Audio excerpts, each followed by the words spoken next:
प्रिय भक्त, शिव कहते हैं आलस एक ऐसी बुरी आदत है जिसकी वजह से अच्छे अवसर भी हाथ से निकल जाते हैं। इस बुराई को जल्दी से जल्दी छोड़ देने में ही भलाई होती है। आलस की वजह से बहुत सारे नुकसान हो जाते हैं। बहुत से लोग इतने व्यस्त हैं कि उन्हें खाने सोने तक का समय नहीं है। वहीं दूसरी तरफ कई लोगों के पास कोई काम धंधा ना होने के कारण आलस्य ज्यादा करते हैं। वह अपनी निजी जिंदगी से परेशान होकर किसी भी काम में रुचि नहीं रखते। उन्हें हर समय थकान और नींद आने लगती है, इसलिए वह पूरी तरह सशक्त नहीं होते, जिससे उनको एक सकारात्मक ऊर्जा मिले, जिससे वह भी आगे जिंदगी में कुछ कर सके और जिंदगी सफल बना सके। अगर आपको अपने आलस को भगाना है तो आपके दिमाग को जागरूक होना पड़ेगा। आपको घर के अंदर ना रहने के अलावा बाहर की दुनिया को देखना बहुत जरूरी है। सकारात्मक सोच रखने वालों के साथ रहना और कुछ बनाने का हुनर ही आपको आलस्य से दूर कर सकता है। तो आइए हम आपको बताते हैं आलस को दूर कैसे करें। इसके 10 बेहतरीन तरीके। आलस कई प्रकार से आ सकता है। किसी को तो सब कुछ होने के बावजूद भी आलस आता है और किसी के पास कुछ ना करने से आलस आता है। कभी कभी यह नकारात्मक सोच भी हमें आलसी बना देती है। एक सकारात्मक सोच आपको आलसपन से दूर कर सकती है। एक सकारात्मक सोच जिंदगी को सफल बनाने में अहम भूमिका निभाता है। अगर आपका सोच सकारात्मक है तो आपको ना तो आलस्य आएगा ना ही नींद, बस कुछ करने की सोच आएगी। सकारात्मक सोच लाने के लिए आप ऐसे लोगों के बीच जाएं जो सकारात्मक सोच रखते हो और वही बात करते हो। इससे आपके अंदर भी एक ज्वाला आएगी और आप भी कुछ बनाने के लिए तैयार रहेंगे। आलस्य को निकालने के लिए आपको घर के अंदर से निकलकर बाहर देखना चाहिए कि कौन कितनी मेहनत कर रहा है और कैसे जिंदगी को आगे बढ़ाया जाता है। कहते हैं अगर व्यक्ति कुछ करने की ठान लेता है तो कोई भी समस्या उसके आगे पीछे नहीं आती। अगर कोई छोटी मोटी परेशानी आ भी जाए तो वह चकित नहीं होता है, बल्कि कुछ करने की सोचता है। इसी तरह अगर आपको आलस्य को दूर करना है तो जागो और अपने हुनर को जगाओ। कुछ कर दिखाने का समय है, यह सोचता और सोने का समय नहीं है। इससे आपके अंदर एक नई ऊर्जा आएगी।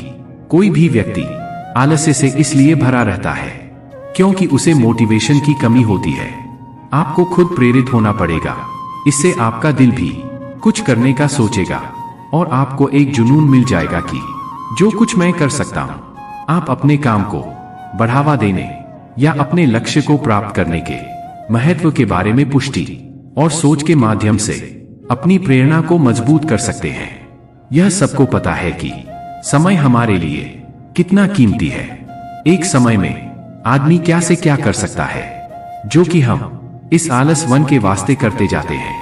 यह सोच कर चले जितना आप समय खराब कर रहे हैं उतना ही आप अपनी जिंदगी के पैसों को खर्च कर रहे हैं। बहुत बार ऐसा होता है कि हम किसी भी काम के रिजल्ट के बारे में सोचने लगते हैं। सोच नेगेटिव हो तो व्यक्ति का दिल और मन उस कार्य से हट जाता है। परिणाम स्वरूप काम करने का दिल नहीं करता, आलस्य भारी होने लगता है। इसलिए किसी भी काम के अंत के बारे में ना सोचे, पूरी ताकत के साथ डटे रहे। ऐसा कौन सा कार्य संभव नहीं है जो मनुष्य ने नहीं किया। सुबह की सैर में बहुत ताकत होती है। यह शरीर के आलसपन को दूर करने के लिए बहुत महत्वपूर्ण है। 5 बजे अपने बिस्तर से निकले और बाहर खुली हवा में जाए, नंगे पांव हरी घास में चले। इससे आपको दोनों तरफ से नमी मिलेगी, जो कि बंद कोशिकाओं के लिए बहुत आवश्यक है। इसके अलावा आप ध्यान कर सकते हैं। यह हमें आंतरिक रूप से साफ और शुद्ध करता है। आलस्य हम हमारे द्वारा भारी भरकम और असंतुलित खाने से भी होता है। अगर हमें 4 रोटियों की भूख लगी है तो हम एक और ज्यादा खा लेते हैं। इससे हमारे शरीर का पाचन शक्ति कमजोर हो जाता है और यह अनावश्यक भोजन हमारे आलसपन को ज्यादा बढ़ाता है। याद रखें, अगर आपको 4 रोटी की भूख है तो आप 3 ही खाएं। यह कहना बिल्कुल भी गलत नहीं होगा कि हमारे आसपास बहुत नकारात्मकता है। ऐसा इसलिए क्योंकि हम जो पढ़ते हैं, देखते हैं, उसका हमारे दिमाग पर प्रभाव पड़ता है। जिसकी वजह से न केवल तनाव होता है बल्कि हम खुद को इस कदर उन चीजों में उलझा लेते हैं जिससे निकलना मुश्किल हो जाता है। यही तो एक वजह है कि जब हमारे पास नकारात्मकता बहुत ज्यादा दिखने लगती है तो हम बहुत अजीब सा बर्ताव करने लगते हैं। अगर एक नकारात्मक विचार मन में आ गया तो बाकियों को निमंत्रण मनुष्य खुद देता है। उसे उस दौरान किसी दूसरे की जरूरत नहीं पड़ती। उसका दिमाग नकारात्मक विचारों को अपनी तरफ खुद आकर्षित कर लेता है। इसमें कोई दो राय नहीं है कि नकारात्मक विचार बेहद शक्तिशाली होते हैं। ऐसे में सबसे पहले तो इन्हें अपने ऊपर हावी ना होने दे।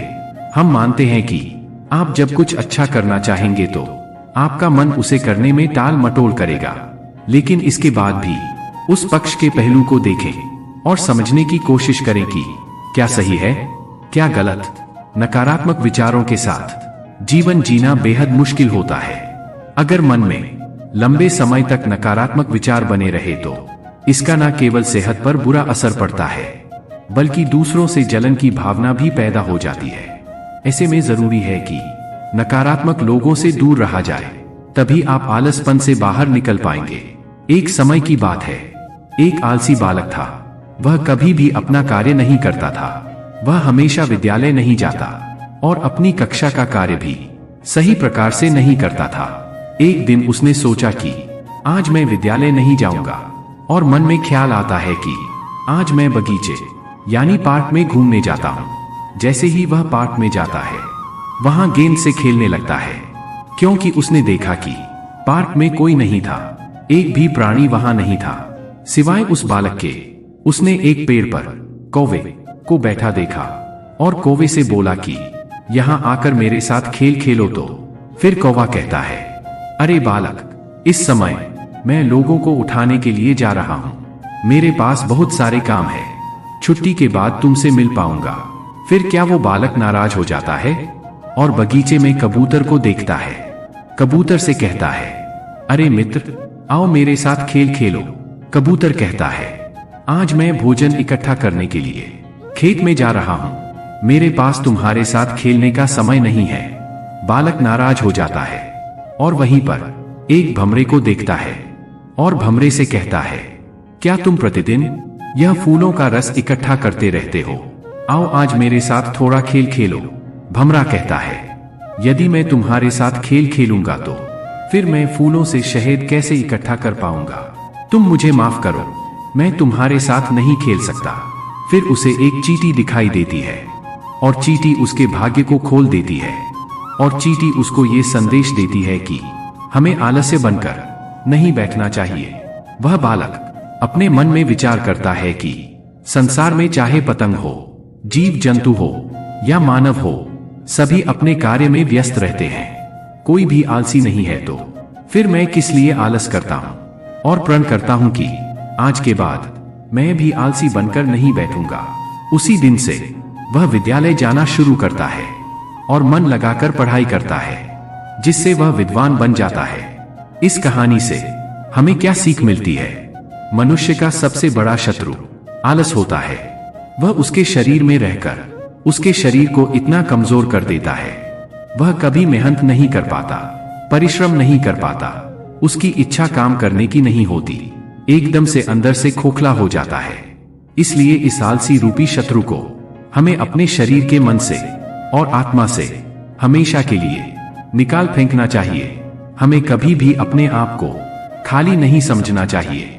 जब भी हमें लगे खाली है तो हमें उस समय कुछ ना कुछ कार्य हमको अवश्य करना चाहिए। अगर आलस हमारे अंदर आज प्रवेश करता है तो हमारी शक्ति को चिढ़ाने का काम करता है, तो ये हमारी शक्ति को नष्ट कर देता है। हमें इस आलस्य को दूर भगाना ही होगा और परिश्रम जी जान लगाकर करना होगा, तभी हम सफल हो पाएंगे। दोस्तों, इस वीडियो में बस इतना ही। वीडियो अगर पसंद आया हो तो वीडियो को लाइक और हमारे चैनल को सब्सक्राइब करें और अपने दोस्तों एवं रिश्तेदारों के पास अवश्य शेयर करें। मिलते एक नए वीडियो के साथ, तब तक के लिए आप लोगों का बहुत बहुत धन्यवाद। हर हर महादेव।